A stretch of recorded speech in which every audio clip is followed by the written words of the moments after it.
नमस्कार दोस्तों, मैं Abhishek Yadav स्वरालय music class channel में आपका तहे दिल से स्वागत करता हूं। जितनी भी म्यूज़िक एग्ज़ाम होती है ऑल ओवर इंडिया में, UGC NET music exam, MP TET music main exam, D triple SB, Bihar state BPSC, NVS KVS, RPSC, MPPSC और ऑल ओवर इंडिया में जितनी भी म्यूज़िक एग्ज़ाम होती है सभी की तैयारी आपके स्वरालय म्यूज़िक क्लास चैनल द्वारा करवाई जाती है।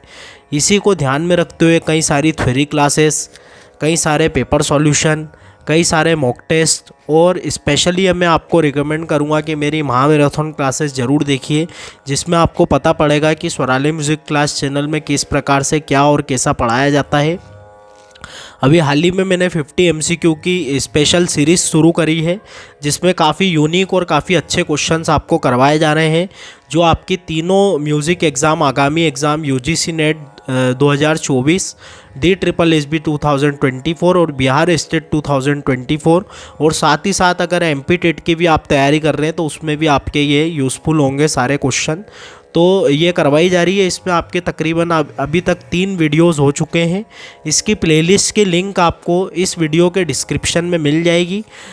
इस वीडियो के डिस्क्रिप्शन में सर्वप्रथम आपको महामैराथन क्लास की प्लेलिस्ट की लिंक मिलेगी और उसके जस्ट नीचे आपको इसकी प्लेलिस्ट की लिंक मिल जाएगी।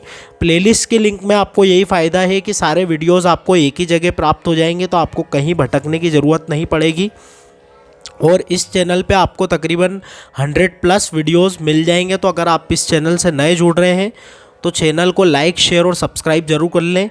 इससे आपको फ़ायदा ये होगा कि सारी जितनी भी एग्ज़ाम हैं सभी की प्रिपरेशन आपकी आसानी से हो सकती है, क्योंकि 100+ वीडियोज़ आपके चैनल पर अवेलेबल है। क्लास शुरू करने से पहले मैं आपको बता दूं कि अगर आप यूजीसी नेट, दी ट्रिपल एसबी और बिहार स्टेट की तैयारी कर रहे हैं तो मात्र 600 रुपीज़ में आप ये बैच ले सकते हैं। आपको मेरे नंबर पे कांटेक्ट करना होगा, ये मेरा कांटेक्ट नंबर है। कांटेक्ट करके आप रजिस्ट्रेशन करवा सकते हैं। इसमें क्लासेस, टेस्ट, आपको स्टडी मटेरियल सब कुछ मिल जाएगा। अगर आप एमपी टेट के स्टूडेंट हैं तो ये 3 मंथ का कोर्स है जो काफ़ी पहले लॉन्च हुआ था, तो इससे भी आप जुड़ सकते हैं। आपकी अगस्त में एग्ज़ाम है, तो अगर आप जुड़ना चाहते हैं तो जुड़ सकते हैं। 1250 रुपीज़ में आपको 3 मंथ की क्लासेस सब कुछ इसमें मिल जाएगा। तो अगर आप जुड़ना चाहें तो मेरे इसी नंबर पे कांटेक्ट कर लीजिएगा, यही नंबर पे, और ये नंबर आपको डिस्क्रिप्शन में भी मिल जाएगा। एमपी टेट के कोर्स में भी आपको सब कुछ classes, study material, test, 25 classes total मिलेगी। टेस्ट भी आपके 6 रहेंगे, टॉप 150 क्वेश्चंस के सेट, सब कुछ आपको इसमें मिलेगा। तो चलिए अब हम हमारी 50 एमसीक्यू सीरीज़ की पीडीएफ खोलते हैं। अभी तक मैंने आपके 150 क्वेश्चंस करा दिए। जैसा कि मैंने कहा आपको कि 3 क्लासेस हो चुकी है, तो 3 क्लासेस के हिसाब से जो हमने एक क्वेश्चन से शुरू करा था यहाँ से, इनमें से कौन सा कल्याण थाट का नहीं है। तो इस प्रकार के प्रश्न कराते कराते मैं आपके 150 क्वेश्चंस करा चुका हूँ और आज हम आपका 151 नंबर का क्वेश्चन करेंगे। पीडीएफ तो कल ही आपकी तैयार थी, कल ही क्लास लेने वाला था। चूँकि तबीयत ख़राब है, अभी भी स्वास्थ्य ठीक नहीं है, लेकिन आपको पढ़ाना मेरा कर्तव्य है, तो मैं बिल्कुल अपना कर्तव्य निभाऊंगा। तो आज आपकी जो क्लास है उसका पहला प्रश्न है, घेरा किस श्रेणी का वाद्य यंत्र है? नखज, लोहज, चरमज या फिर वायुज? तो यहाँ पे नखज, लोहज, चरमच से ये कई स्टूडेंट नया लग रहा होगा उनको कि ये क्या नई चीज़ आ गई, नखज, लोहज, चरमच। तो मैं आपको बता दूं कि ये चारों जो आपके हैं, नखज, लोहज, चरमच, ये चारों आपके वाद्यों के प्रकार हैं जो कि आपके बताए हैं नारद मुनि ने। नारद मुनि जो ग्रंथकार हुए हैं उन्होंने आपके संगीत मकरंद ग्रंथ में, उनका जो ग्रंथ है संगीत मकरंद, उसमें वाद्यों के 4 प्रकारों को इस प्रकार से बताया है। तो एग्ज़ाम में आपसे इस प्रकार के प्रश्न भी पूछे जा सकते हैं। डायरेक्ट आपको तत्, घन, शुशिर और ये सब ना देते हुए इस प्रकार के ऑप्शन देके आपके एग्ज़ाम ली जा सकती है, जिससे आपको पता चले कि आपको ये आता है भी, मतलब आपके एग्ज़ाम में इस प्रकार के प्रश्न से आप उलझ सकते हैं, कंफ्यूज हो सकते हैं कि ये है क्या एक्चुअल में।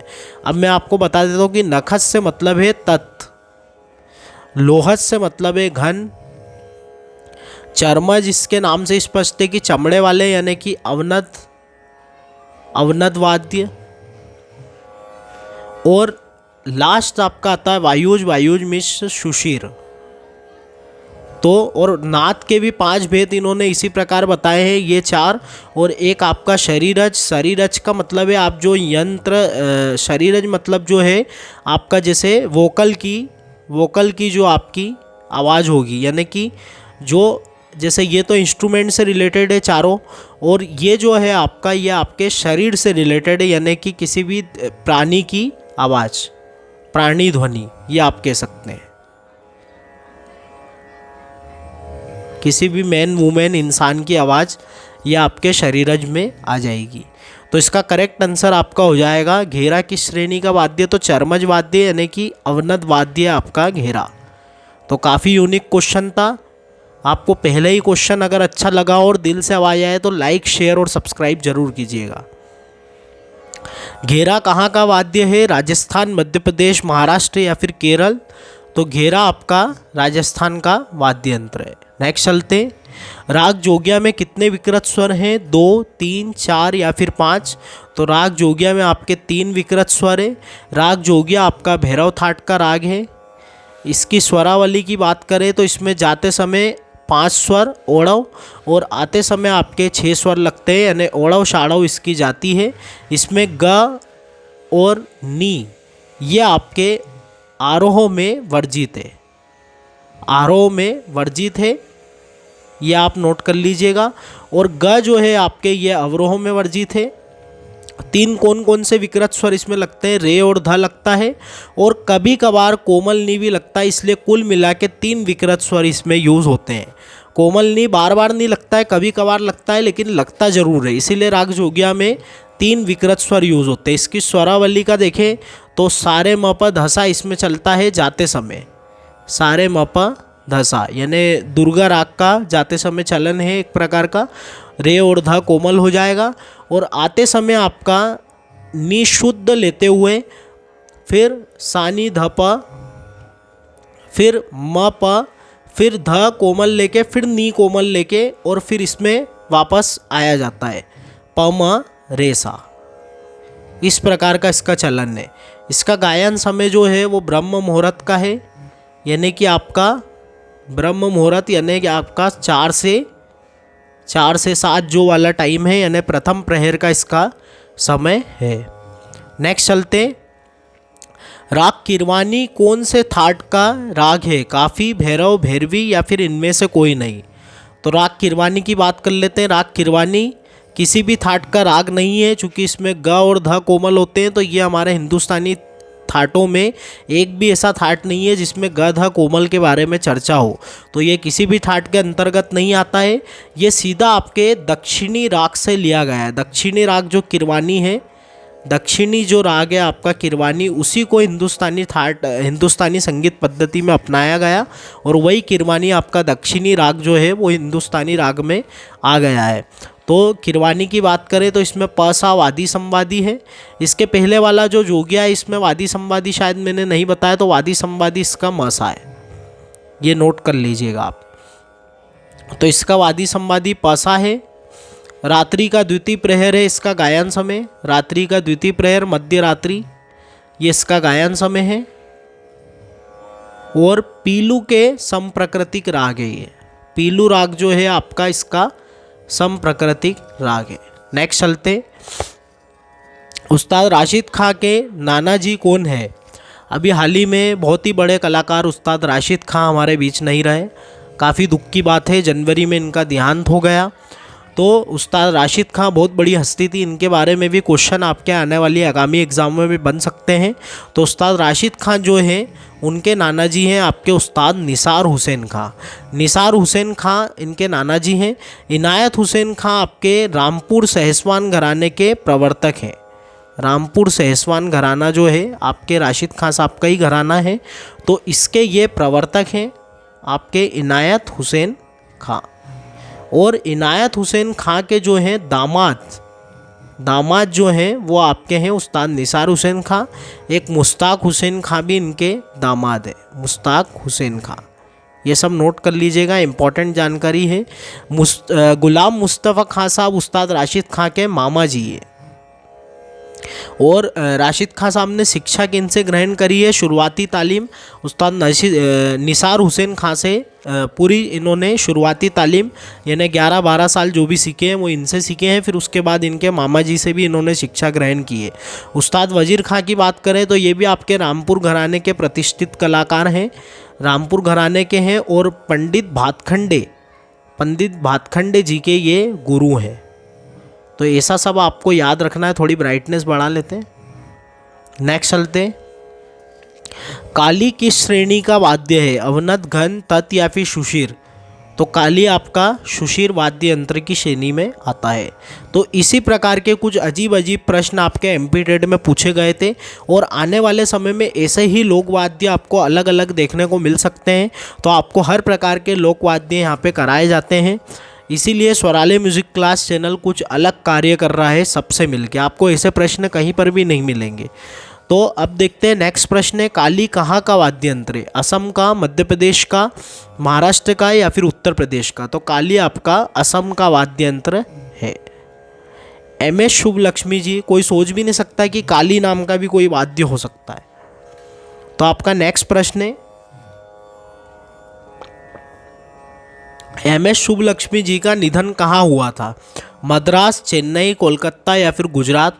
तो एम.एस. शुभ लक्ष्मी जी का निधन जो हुआ है 2004 में चेन्नई में हुआ है।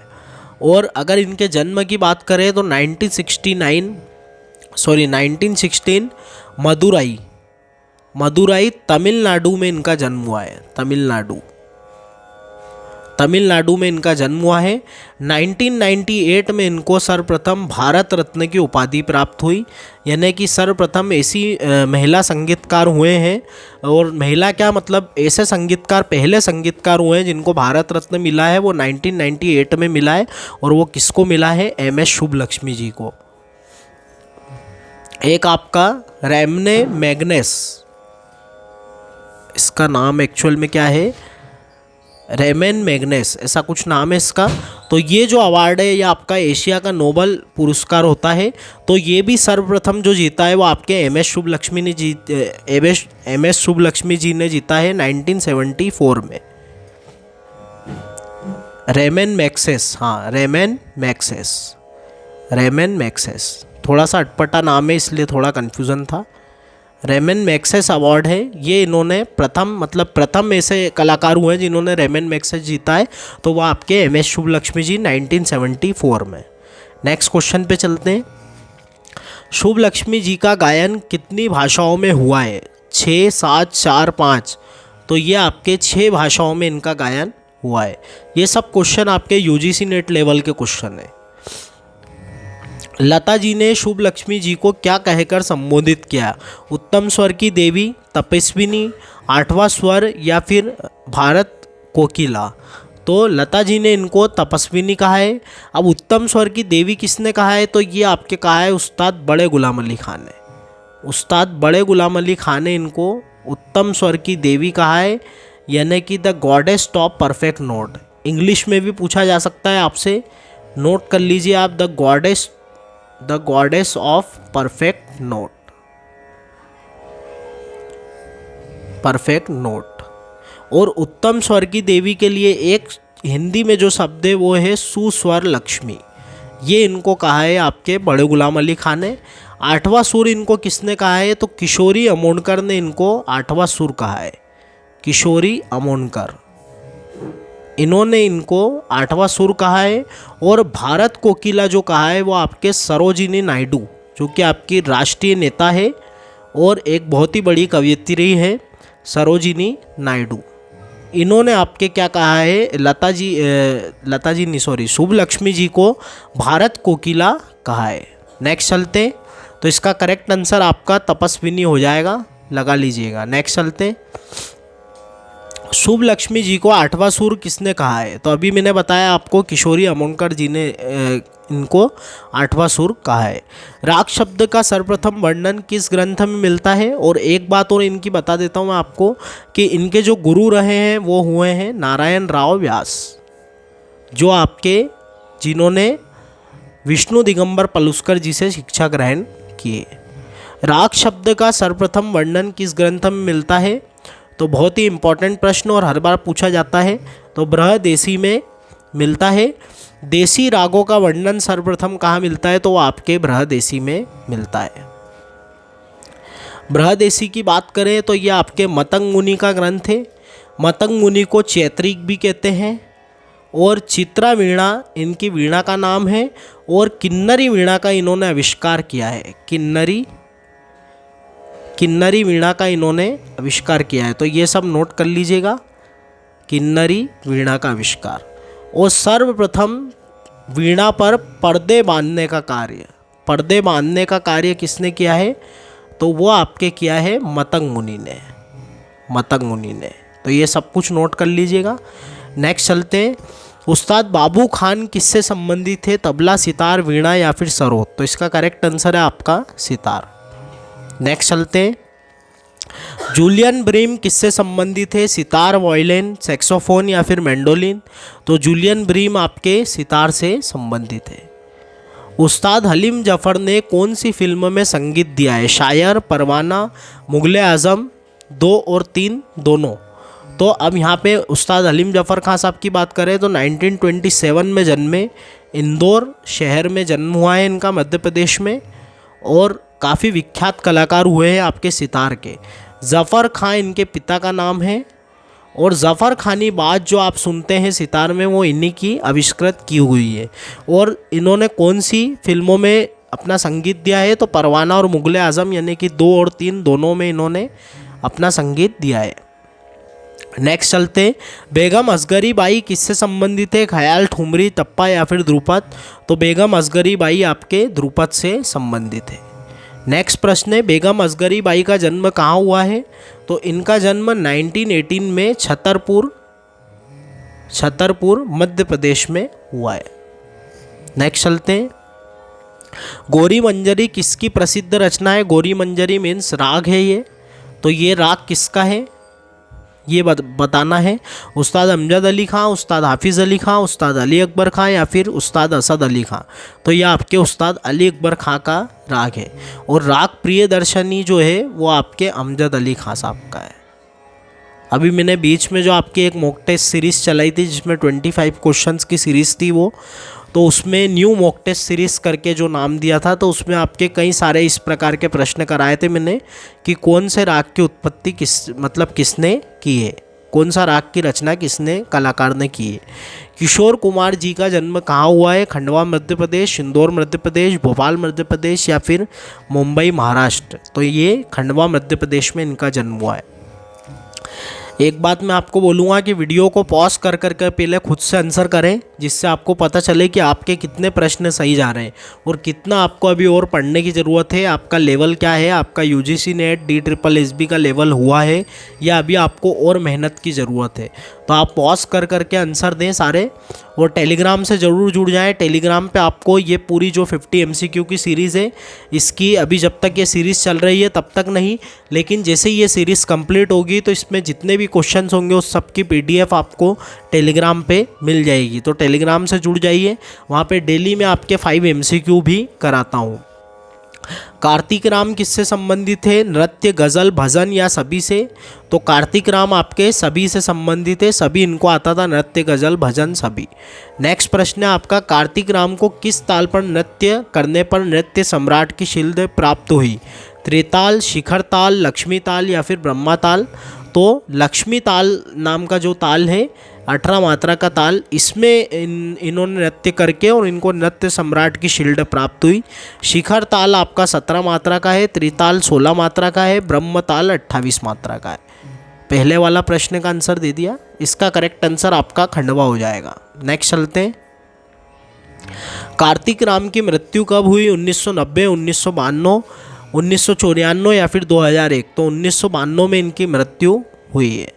ओम प्रकाश चौरसिया किससे संबंधित है? संतूर, सरोद, सितार या फिर शहनाई? तो ये आपके संतूर से संबंधित है। बाबा अलाउद्दीन खां साहब से इन्होंने शिक्षा ग्रहण की है। बाबा अलाउद्दीन खां इनके गुरु हैं। नेक्स्ट चलते हैं। गुलाम हुसैन खां का जन्म कहाँ हुआ है? तो गुलाम हुसैन खां का जन्म इंदौर में हुआ है। ये आपके सितार के बहुत बड़े विख्यात कलाकार हुए हैं। गुलाम हुसैन खां किस विधा में विश्वविख्यात हुए हैं? तो सितार में हुए। नेक्स्ट चलते हैं। राजा भैया पूछवाले के पुत्र कौन है? नवाब साहब, बाला साहब, राम भाऊ मतवाला साहब। तो राजा भैया पूछवाले के जो आपके पुत्र हुए हैं वो हुए हैं आपके बाला साहब, और ये आपके ग्वालियर घराने के बहुत बड़े कलाकार हुए हैं। ग्वालियर घराने के राजा भैया। राजा भैया पूछवाले आपके गुरु का नाम है वजीर खां। नेक्स्ट चलते हैं। टिप्पणी वाद्य यंत्र किस श्रेणी का है? सुशीर, घन, अवनद या फिर तत्? तो यह आपके घन वाद्य टिप्पणी। इसी प्रकार के अजीब अजीब प्रश्न कुछ अलग होते हैं आपके वाद्यों के लिए। ऐसे वाद्य होते हैं कि बिल्कुल इनके नाम भी नहीं सुने हमने। यही आपके एग्जाम में प्रॉब्लम क्रिएट करते हैं। टिप्पणी कहाँ का वाद्य यंत्र है? मध्य प्रदेश, उत्तर प्रदेश, गुजरात या फिर महाराष्ट्र? तो ये आपके गुजरात का वाद्य यंत्र है। राग श्री के स्वर किस राग के समान है? राग पुरिया कल्याण, राग पुरिया धनाश्री या फिर राग सोहनी? तो ये पूरा राग पुरिया धनाश्री का स्वरूप है राग श्री। इसमें बस आपके रे प जो है इस स्वर समूह का प्रयोग आपके किया जाता है। नेक्स्ट चलते हैं। राग केदार किस भगवान का पसंदीदा राग है? राम भगवान, कृष्ण भगवान, ब्रह्मा जी या फिर शिव भगवान? तो यह आपके कृष्ण भगवान का पसंदीदा राग है। अहोबल ने नाद की उत्पत्ति के कितने स्थान माने हैं? 4, 5, 6 या फिर 7? तो अहोबल संगीत परिजात के लेखक 5 इन्होंने स्थान माने हैं। 1650 ईस्वी में संगीत पारिजात नाम के ग्रंथ की रचना इन्होंने की है। रामामात्य ने नाद के कितने भेद बताए हैं? 5, 2, 3, 7? तो इन्होंने 3 भेद बताए हैं। स्वर मेल कला निधि नाम का जो इनका ग्रंथ है, कला निधि, उसमें इन्होंने 3 भेद बताए। पाणिनि जी ने नाद के कितने स्थान बताए हैं? 8, 7, 6 या फिर 5? तो पाणिनि जी ने 8 नाद के स्थान बताए हैं। संगीत मकरंद में नाद के कितने भेद बताए हैं? बताते नहीं, बताए हैं, इसको सही करिएगा। 3, 4, 6 या फिर 5? तो 5 बताए हैं नारद मुनि ने, जो मैंने आपको शुरू में ही बताया। मतंग मुनि ने नाद के कितने भेद बताए हैं? 5, 6, 7 या फिर 8? तो इन्होंने 5 भेद बताए हैं नाद के। लोचन के 12 मेलों में 1 मेल और जोड़कर 13 मेल किस ग्रंथकार ने बताए हैं? रामामात्य, विद्यारण्य, हृदय नारायण देव या फिर पुंडरीक? तो आपके हृदय नारायण देव जो हृदय कौतुक, हृदय प्रकाश और इन सब ग्रंथ के आपके रचनाकार हैं, उन्होंने लोचन के 12 मेलों में 1 मेल हृदय रमा, ये मेल का नाम भी नोट कर लीजिए। तो 12 मेल लोचन के लिए और 1 मेल आपका 13वां मेल हृदय रमा लिया, ऐसे कुल 13 मेल इन्होंने बताए। कौन से कलाकार दौलत खां के यहाँ दरबारी गायक थे? अमृत सेन, तानसेन, सदारंग या फिर उस्ताद मलाल खां? तो तानसेन जो थे वो आपके दौलत खां के यहाँ दरबारी गायक थे। तो तानसेन ऐसा नहीं है कि अकबर उस्ताद जो अकबर थे, उस्ताद के अकबर जो थे उनके यहाँ ही ये दरबारी गायक थे। दूसरे भी और ऐसे हुए हैं राजा जिनके यहाँ दरबार गायक हुए हैं। सुर सितार का आविष्कार किसने किया है? मन्ना डे, उस्ताद हलीम ज़फ़र, मुबारक अली खां या फिर बाबा अलाउद्दीन खां? तो बाबा अलाउद्दीन खां ने सुर सितार का आविष्कार किया है। 1860 में बाबा अलाउद्दीन खां साहब का जन्म हुआ और बहुत ही एक प्रकार से सारे वाद्यों के धनी थे। ये सभी इनको आते थे सारे वाद्य। मुख्य इनका वाद्य था सरोद, और इनके जो पुत्र पुत्री हैं उस्ताद अली अकबर खां, अन्नपूर्णा देवी और शिष्यों में पंडित रविशंकर, ऐसे कई बड़े बड़े महान कलाकारों को इन्होंने तैयार किया है। उस्ताद बाबा अलाउद्दीन खां एकेडमी जो है वो आपकी भोपाल में है, और मैयर बैंड की स्थापना जो है वो आपके बाबा अलाउद्दीन खां साहब ने ही करी है। तो यह आपको याद रखना है सारी बातें। उस्ताद अलाउद्दीन खां को शहनाई वादन किसने सिखाया? नीलू गोपाल, अन्नत। तो उस्ताद अलाउद्दीन खां को शहनाई वादन किसने सिखाया? नीलू गोपाल, अन्नत लाल, उस्ताद बिस्मिल्ला खां या फिर पंडित गजोदर सिंह? तो उस्ताद अलाउद्दीन खां को शहनाई वादन आपके नीलू गोपाल ने सिखाया। नेक्स्ट चलते हैं। उस्ताद अलाउद्दीन खां का मुख्य वाद्य यंत्र कौन सा था? सितार, शहनाई, सरोद या फिर बांसुरी? तो इनका मुख्य वाद्य यंत्र आपका सरोद था, अभी मैंने आपको बताया। दामोदर पंडित ने राग रागिनी पद्धति में कितनी रागिनियाँ मानी है? 30, 36, 6 या फिर 5? तो आपके 30 रागिनियाँ आपके दामोदर पंडित ने मानी है। दामोदर पंडित ने कौन सा ग्रंथ लिखा है? संगीत दर्पण, राग दर्पण, संगीत दामोदर या राग दामोदर? तो संगीत दर्पण इन्होंने ग्रंथ लिखा है।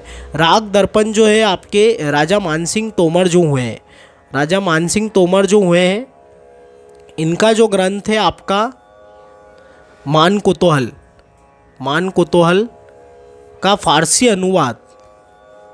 अनुवाद आपके फ़कीरुल्लाह जी, फ़ारसी अनुवाद फ़कीरुल्लाह जी ने किया है, जो कि आपके राग दर्पण के रूप में मिलता है। तो इसका करेक्ट आंसर आपका संगीत दर्पण हो जाएगा। ताल कहरवा की दुगुन करने पर एक आवर्तन में न कितनी बार आएगा? तो आप सभी को पता है कि हमारी ताल कहरवा क्या होती है? धागे न ती न क धी ना। अब यहाँ पे हम देखें तो आपका धागे नती नाका धीना में 3 बार आपका न आ रहा है और 3 बार आपका न आ रहा है। तो यहाँ पे दुगुन जब हम करेंगे तो एक आवर्तन में 2 बार आपकी ये आएगी आपकी ताल। तो 2 बार जब आएगी तो न आपका कितनी बार आएगा? 6 बार आ जाएगा। नेक्स्ट चलते हैं। ताल कहरवा की 2.25 गुण कितनी मात्रा में होगी? 2.25 गुण का मतलब होता है आपके बियाड़ी लय, बियाड़ी लय यानी कि 7/4। तो जब आपके कहरवा की बात करें तो कहरवा आपका 8 मात्रा का है, और जब इसका कैलकुलेशन करेंगे तो 4/7 से मल्टीप्लाई करेंगे, डिवाइड करते हैं 7/4 से, लेकिन पलटने के बाद 4/7 हो जाएगा। तो ये आपका 32/7 हो जाएगा। और जब इसको काटेंगे हम तो 7 से आप करेंगे तो 7 4 ज़ा 28, 4 पॉइंट और 4 आपका बचेगा तो 40 हो जाएगा, यानी 4.57 इसका करेक्ट आंसर आपका हो जाएगा। 6 प्रश्न और बचे हैं आपके। राग भैरव की पत्नी कौन है? पटमंजरी, सावेरी, कल्याणी या फिर बंगाली? तो राग भैरव की पत्नी है बंगाली। ये सभी क्वेश्चन आपके राग रागिनी पद्धति से हैं। पटमंजरी किस राग की रागिनी है? राग बसंत, राग पंचम, राग नटनारायण या फिर राग मेघ? तो राग पंचम की रागिनी है। सोरठी किस राग की पत्नी है? राग भैरव, राग मेघ, राग नटनारायण या फिर राग पंचम? तो राग मेघ की पत्नी है सोरठी। नटनारायण की एक रागिनी त्रिलंगी किस मत ने मानी है? शिव मत, भरत मत, हनुमान मत या फिर कृष्ण मत? तो कृष्ण मत में ये सब माना गया है। नेक्स्ट चलते हैं। भरत मत और हनुमान मत में कौन सा राग समान नहीं है? मालकोंस, भैरव, दीपक या फिर मेघ? तो मालकोंस ऐसा राग है जो आपके भरत मत और हनुमान मत में समान नहीं है। लास्ट प्रश्न है आपका। गंभीर किस राग का पुत्र है? श्री, मेघ, भैरव, नटनारायण? तो ये आपका श्री राग का पुत्र है। तो इस प्रकार आज मैंने आपको पूरे 200 क्वेश्चन करा दिए हैं। आपके आगे की जो पहले की क्लास है 3 क्लास, उसमें आपके टोटल 150 क्वेश्चन है, तो उनको ज़रूर देखिएगा जाके। उसमें आपकी प्लेलिस्ट जो है जो मैंने बताई है आपके वीडियो के डिस्क्रिप्शन में मिल जाएगी। तो उसमें तीनों वीडियो में आपके 50 MCQ की सीरीज़ जो चल रही है उसमें आपकी तीनों क्लासेस मिल जाएगी, और ये आपकी 50 MCQ की आप देखिएगा। तो सबसे पहले आप सभी को धन्यवाद कि आपने पूरी फुल क्लास अटेंड करी है। आपको प्रश्न कैसे लगे कमेंट ज़रूर करिएगा। तो अगर आपको सब कुछ अच्छा लगता हो, सारी चीज़ें देखिए मेरे चैनल पे, थ्योरी क्लासेस देखिए, पेपर सॉल्यूशन देखिए, मॉक टेस्ट देखिए, सब कुछ देखिए। और अगर आपको सब कुछ अच्छा लगे और दिल से आवाज़ आए तो मेरे चैनल को लाइक, शेयर और सब्सक्राइब ज़रूर कीजिएगा। Thank you so much. जय श्री राम।